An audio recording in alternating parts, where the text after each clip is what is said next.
2020 world cup மேட்சானது super டெக்கு பலப்பரீட்சை இந்தியா பங்களாதேஷ் இந்தியா அபாரமான வெற்றி கொண்டு செமிஃபைனலில் ஒரு காலெடுத்து வைத்துவிட்டது. இந்தியாவின் இந்த வெற்றிக்கு உறுதுணையாக இருந்த பங்களாதேஷ் டீமுக்கு க்ஷம வாழ்த்துக்கள் என்று சொல்லி ஆகணும். ஏன்னா இந்தியா நல்ல ஒரு ஸ்கோரை தான், அந்த ஸ்கோரை பங்களாதேஷால அடிக்க முடிச்சாரு. இந்தியாவின் பவுலிங்கில் வேட்டையாடுற பங்களாதேஷை சீர்குலைய வைத்தான் இந்த மேட்சுடைய நிலைமை இருக்கிறது.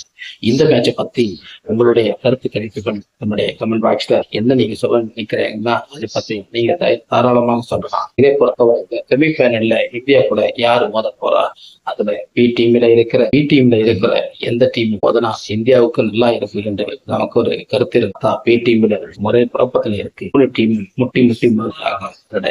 முக்கியமா ஒன்னாவது இடத்துல இருக்க சவுத் ஆப்பிரிக்காவும் வெளியே போக ஆச்சரியப்படுறீங்க. அந்த அளவுக்கு பி டீம்ல பயங்கர போட்டி நடக்கி இங்க ஏ டீம்ல ஆஸ்திரேலியா செமிஃபைனலுக்கு முன்னேற அதுல இந்த மாற்று கருத்து